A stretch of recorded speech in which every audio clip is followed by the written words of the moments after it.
"We're done," Mark texted. "Get your stuff from the storage unit." I stood frozen on the front steps of a modest brick walk-up in Asheville, North Carolina, the chill of the late evening air seeping through my thin cardigan. The screen of my phone glared back at me, unforgiving and sterile, illuminating the disbelief on my tired face.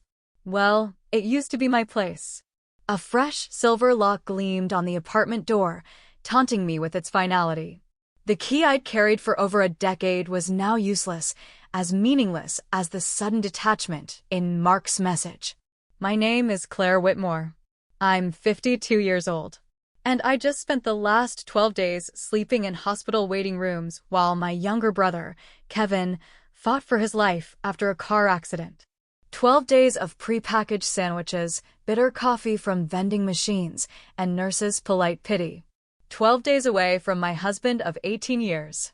And apparently, that was all it took for him to decide I didn't matter anymore." My knees buckled, and I slid down the rough brick wall, heart racing, head spinning. I scrolled with trembling fingers. Mark hadn't just ended things, he'd erased me. "I moved your things to Unit 19C at Blue Ridge Storage. Keys taped to the railing. I sold the Subaru, you barely drove it.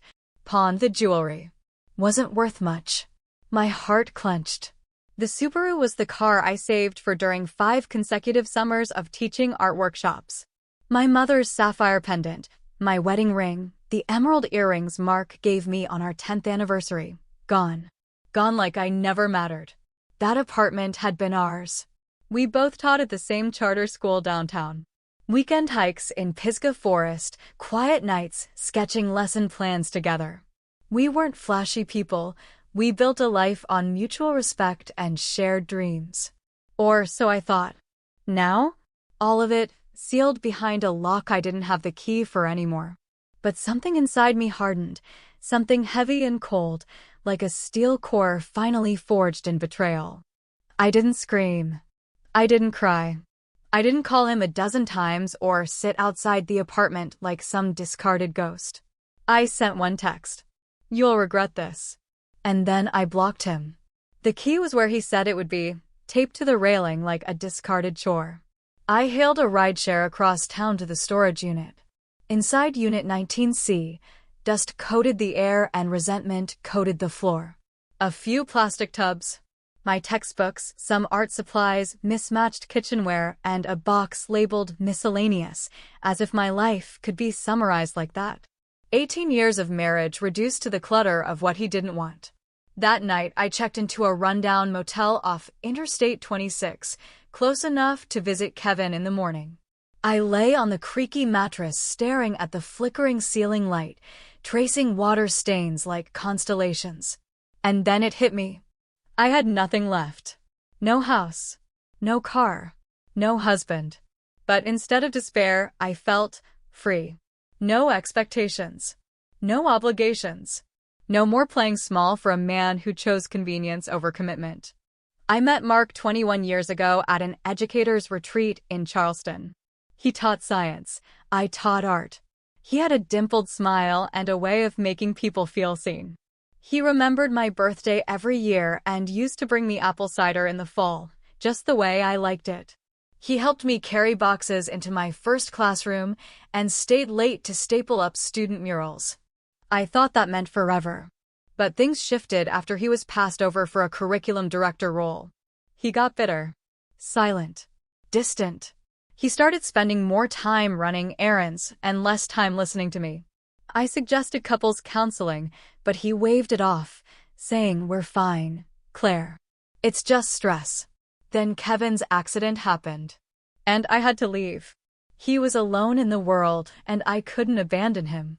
And while I was holding my brother's hand through surgery, Mark was packing up my life like I was a tenant overstaying my welcome. He never even asked how Kevin was doing. But you know what? Maybe losing everything was exactly what I needed. Because now I have nothing tying me down. Nothing holding me back. And from here on out, every single thing I rebuild will be mine. Not borrowed. Not shared. Not conditional. Mine. Alone in that hospital room, hooked up to tubes and monitors, Kevin had been fighting for his life. And I thought Mark understood that. I thought 18 years of marriage had earned me at least that much compassion, that much trust. I was wrong. The morning after I found myself locked out, I sat in Kevin's room trying to keep my voice steady as I told him what had happened. His eyelids fluttered open, his face still drawn from surgery. "That selfish jerk," he whispered. I should have decked him at Christmas when I had the chance. I gave a soft laugh and shook my head. "You need to focus on healing, Kev. I'll figure it out." "But Claire, where are you going to go?" The monitor beside him started beeping a little faster, reflecting his stress. I reached over and held his hand, instinctively protective even though I was the one whose life had just shattered. "I've got some savings," I said gently. "Not a lot, but enough to get a small place. And remember that arts administration program at Western Carolina I used to talk about? Maybe it's time I finally apply." Kevin blinked slowly. "You always took care of everyone else. Now it's your turn." I turned toward the window, gazing at the rolling Blue Ridge Mountains in the distance, their ridgelines already dusted with the early hints of snow. "I'm not pretending," I said quietly. "I'm just done wasting time on someone who can throw me away so easily." That evening, I found a small studio above a used bookstore downtown. It wasn't much: sloped ceilings, creaky floors, and a kitchenette that barely fit a toaster oven, but it was mine. And it was within walking distance of the school where I still taught art, at least for now. As I unpacked the handful of belongings Mark hadn't sold or thrown out, I found something he'd missed: my external hard drive. Tucked beneath a bundle of scarves in a storage bin, it held my entire digital art portfolio, years of work I had poured myself into late at night when the world was quiet. 3 months after Mark changed the locks, the divorce papers arrived. Delivered in a manila envelope by courier, like I was receiving a business memo. He checked the box next to irreconcilable differences. I nearly laughed. Irreconcilable differences didn't come close to describing what it felt like to come home to a change lock, pawned wedding jewelry, and a message that said, "We're done." The legal packet listed our assets. Mark had claimed everything with monetary value: the car, the apartment, the bank accounts, even half of my retirement fund. According to his attorney, I had abandoned the marriage by staying with my brother during his crisis. I sat at my tiny table, the afternoon light casting long stripes across the worn wood. I stared at the legal jargon until the words blurred and the edges of my vision prickled. For a brief second, I considered fighting, calling him, screaming, taking it all to court. And then my phone buzzed. An email. "Congratulations. You've been accepted to the Arts Administration graduate program. Partial scholarship. Classes began in 6 weeks." It felt like the universe had cracked a window open just wide enough for me to breathe. I looked back at the divorce papers. I could battle it out with Mark, spend months dragging him through court for furniture and a car. Or I could start over. I signed the forms. I didn't contest a thing. Vanessa had insisted I meet with a lawyer friend of hers, and when I told him my decision, he stared at me like I was throwing gold into the river. "He's walking away with everything," the attorney said. "You're entitled to a lot more than this." "I know what I'm entitled to," I replied calmly. "And I'll earn it back, on my terms." That night, I called my principal. After 20 years in public education, I resigned, effective at the end of the semester. There was a moment, right after I hung up, when I felt a pang of guilt. I thought of the students whose mural projects I was helping with, the ones who stayed late to talk about scholarships or college portfolios. But I couldn't stay. Not in the same building where Mark worked across the hall. Not in a place where every glance felt like a pity party. When I told Kevin my decision the next day, he reached over, squeezed my hand, and whispered, "About time you chose you." And for the first time in months, I believed him. "You're letting him win," Kevin said, his brow furrowed beneath a mop of still-healing curls. I shook my head, arms crossed, standing in the warm, familiar kitchen of his cabin nestled in the Blue Ridge foothills. "That school was your life, Claire. Before Mark. Exactly, I replied. Everything in Asheville reminds me of him. The school, the coffee shop on Main where we always went Sunday mornings, even the trails we hiked together. I need a clean break. A full reset. And then what? Kevin asked, raising an eyebrow. You get your degree and what, start over from scratch? Instead of answering, I pulled out my laptop and opened the folder I'd kept tucked away for years, my digital art portfolio. Illustrations, animations, interactive concepts, pieces I had created late at night when the world was quiet, when I needed to process something too heavy for words. There are digital art therapy programs across the country, I explained. People use them to process grief, trauma, transition. I've been researching for months. With my teaching background and this arts administration degree, I could create something similar, something of my own.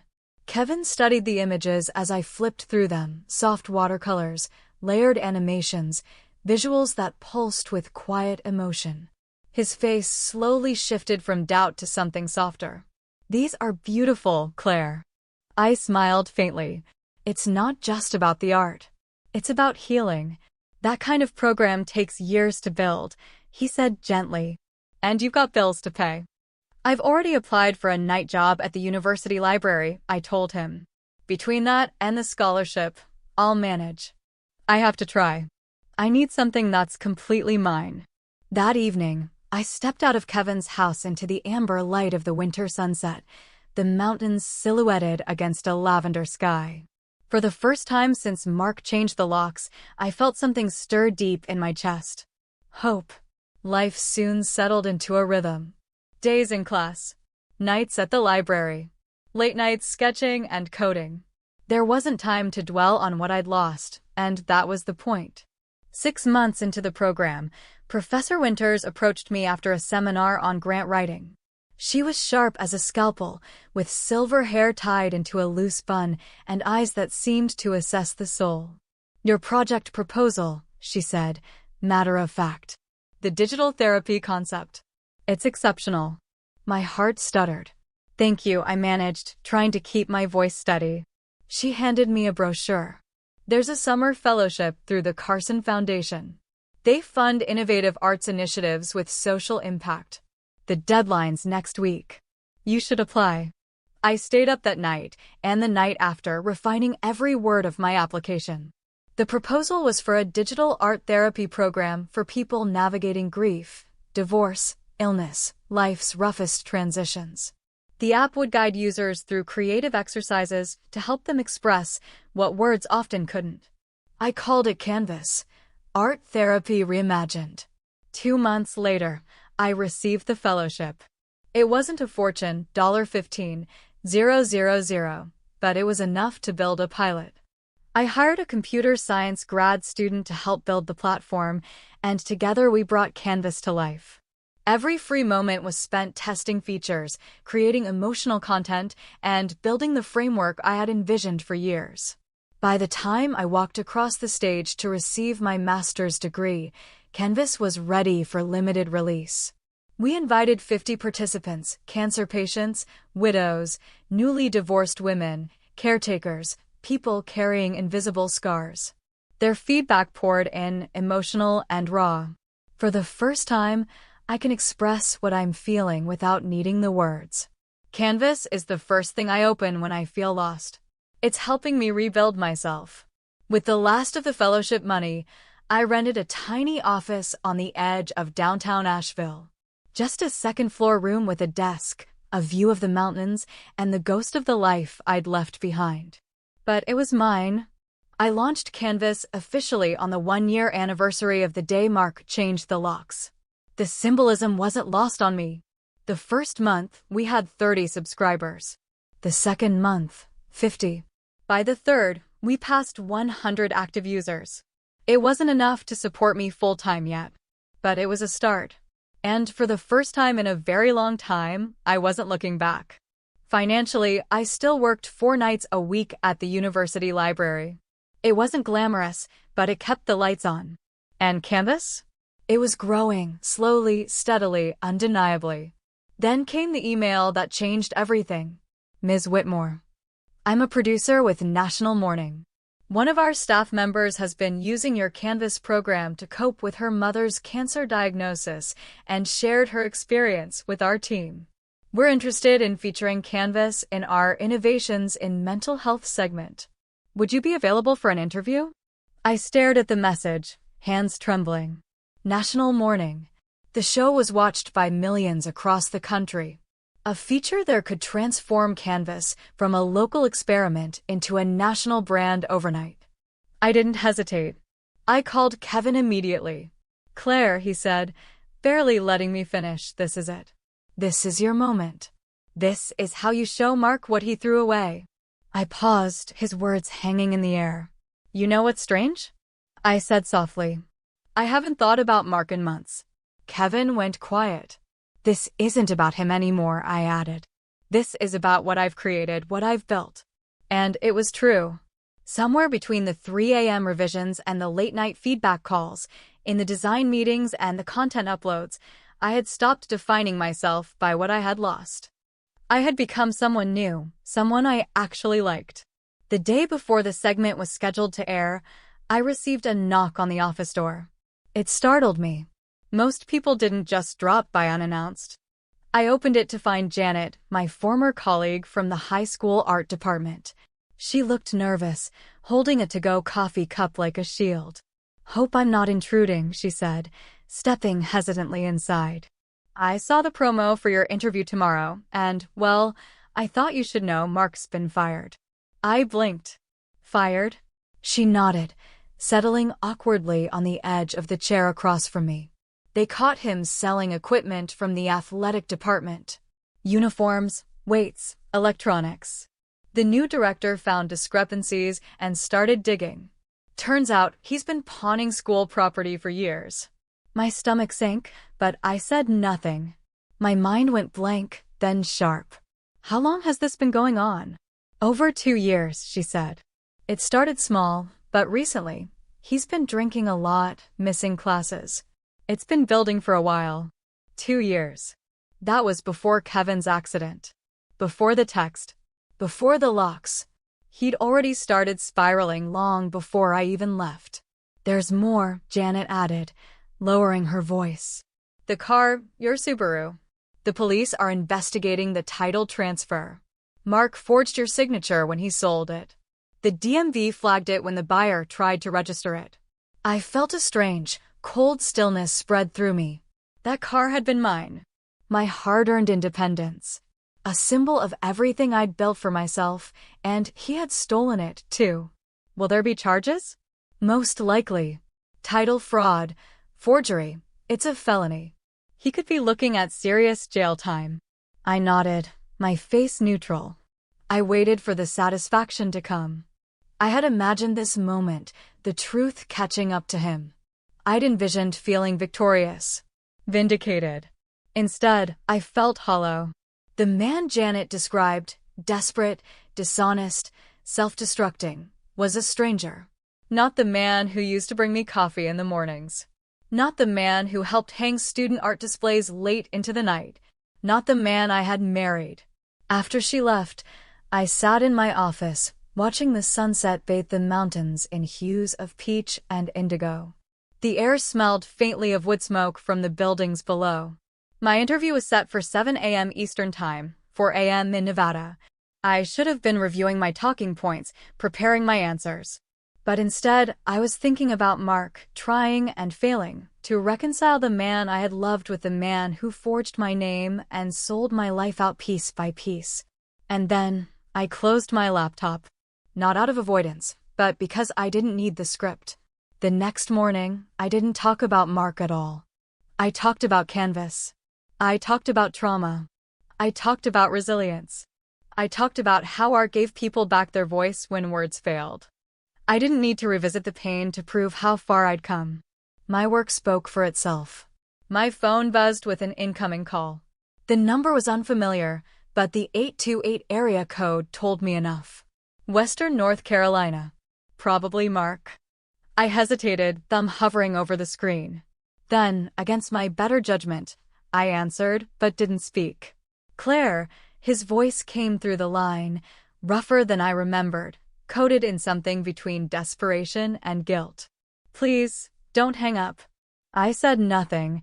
I saw the promo for your interview. You look really good. I'm happy for you. Still, I stayed silent. I know you know about the school. The car. I messed up, Claire. I messed everything up. His voice cracked. I've been trying to call you for months.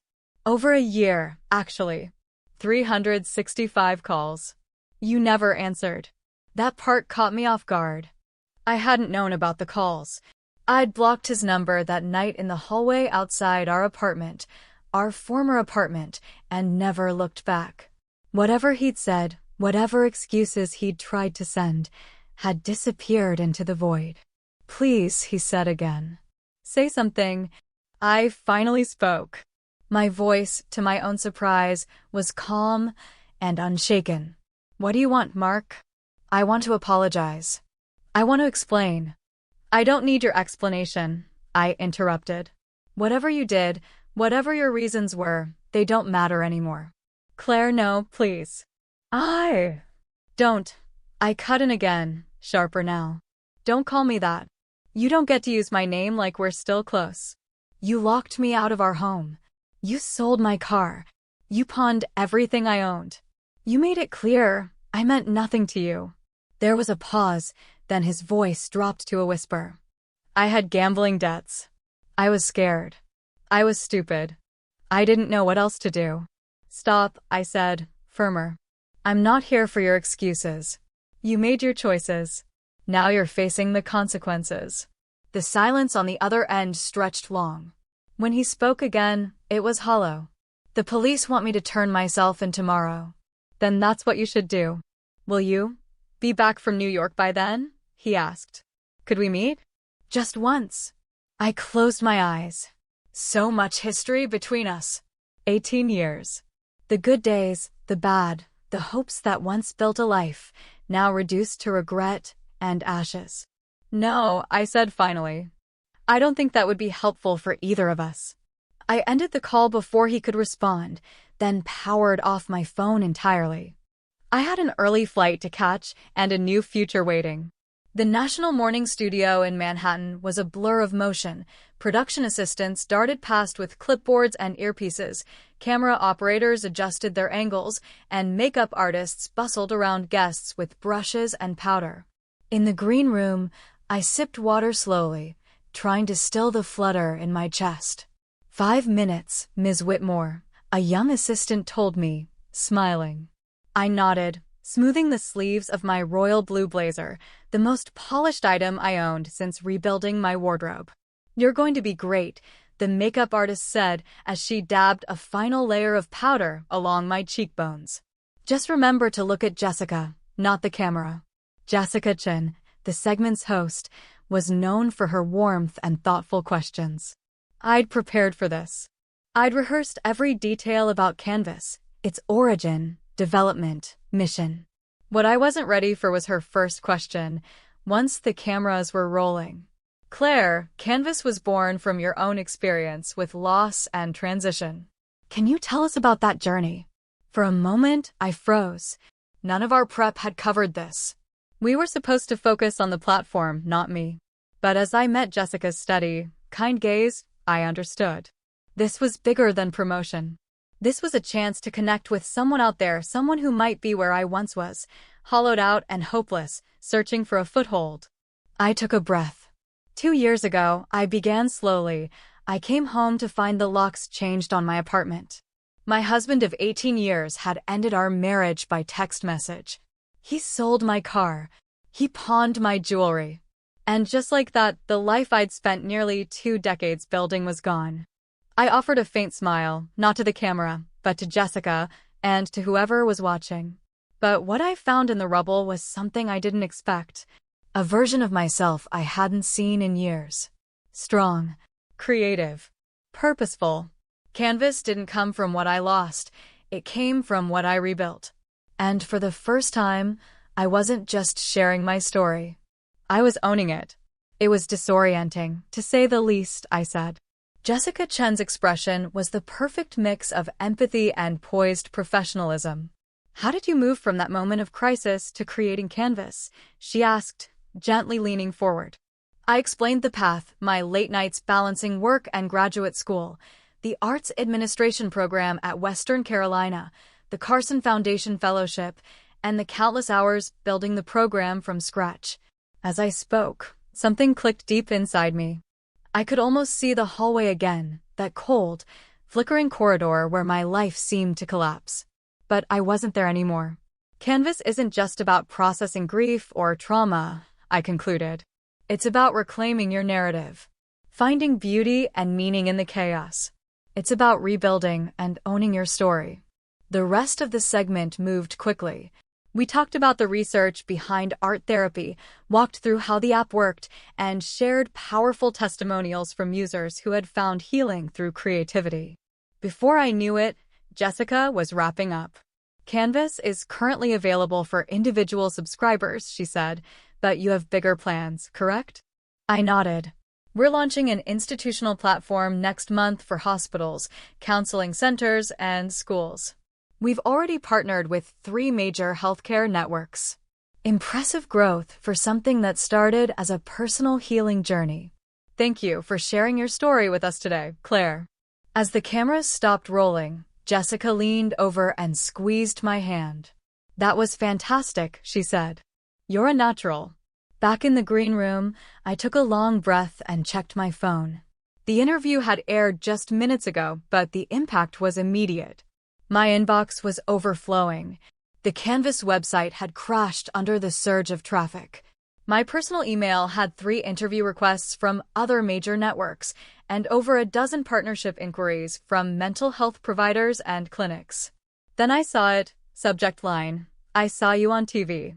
It was from Mark. My finger hovered over the delete button, but something compelled me to open it. "I'm turning myself into the police this morning. I don't expect forgiveness.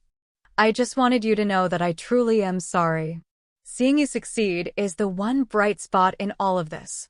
You deserve every good thing that's coming your way. Goodbye, Claire." I closed the email. I didn't respond.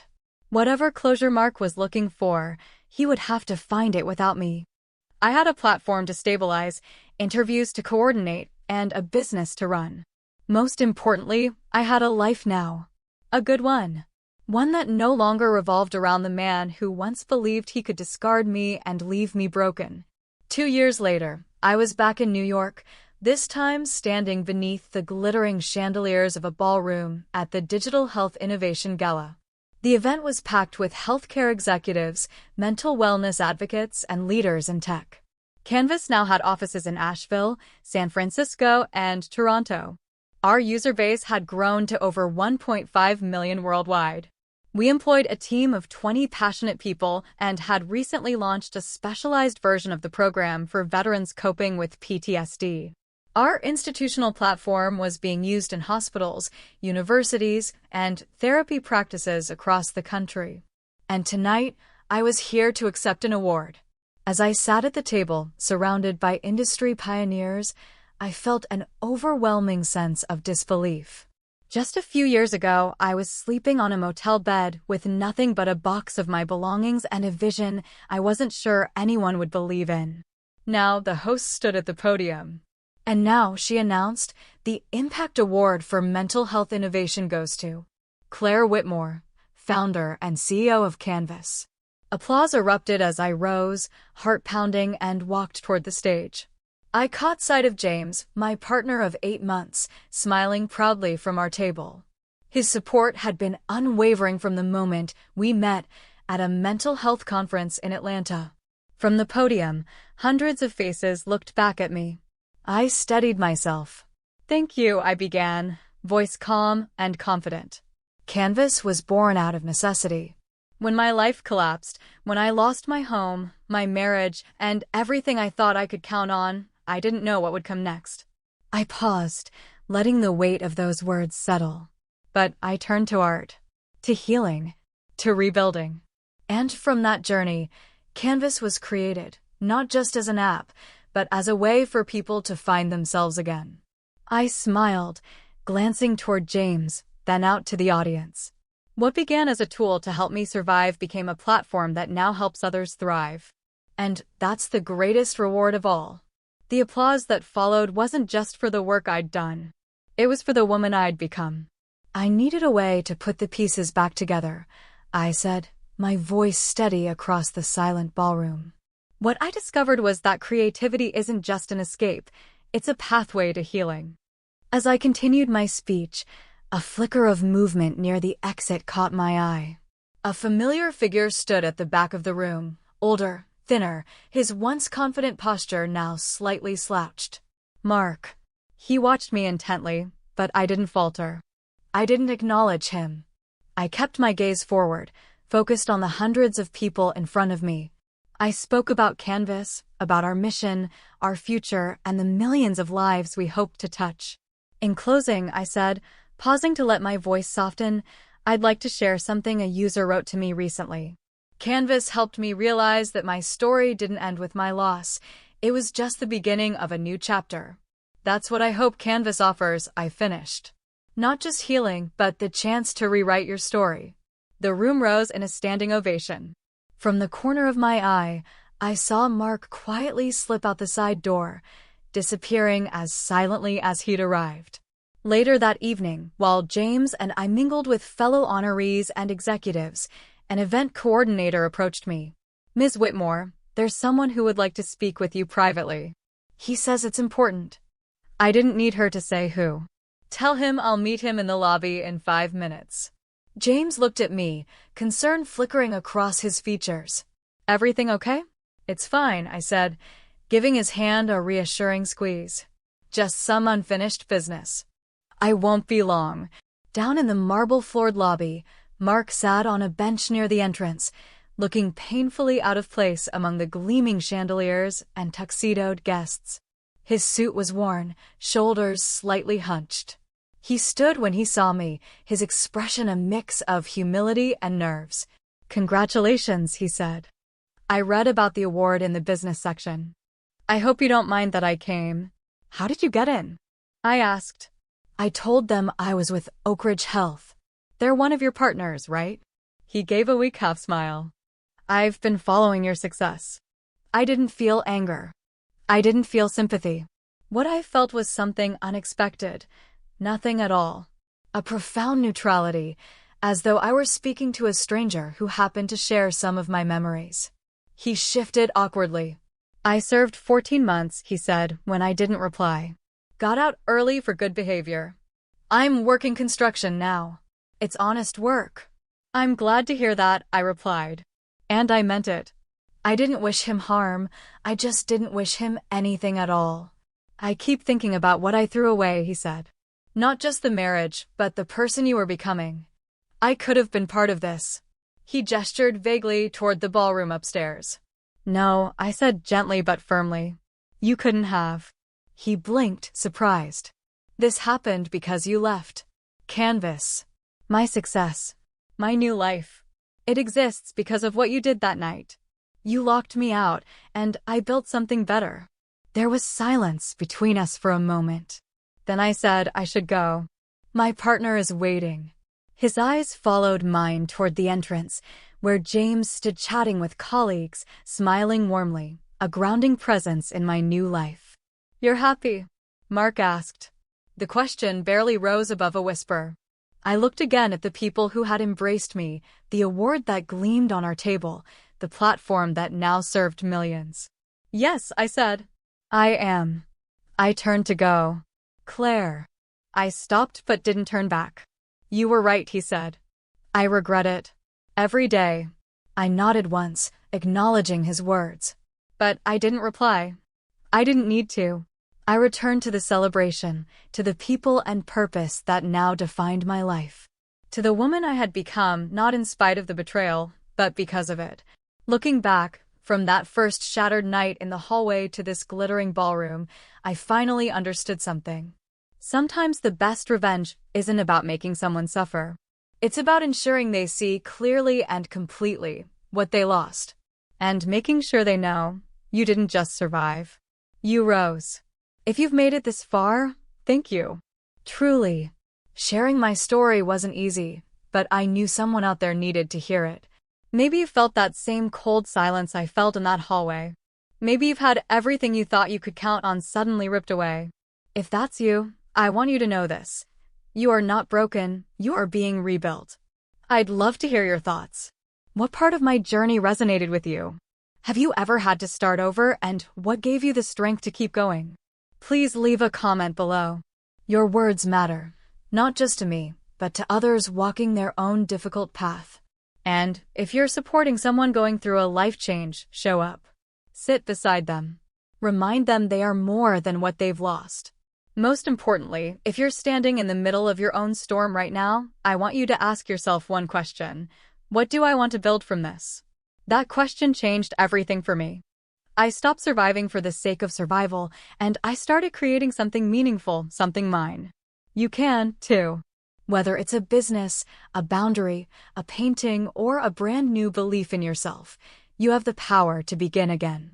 So, if this story inspired you, share it. Comment.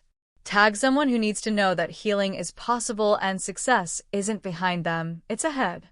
Because sometimes, the best thing we can do with the pain we didn't deserve is use it as the foundation for something beautiful. And, trust me, you're more capable than you think.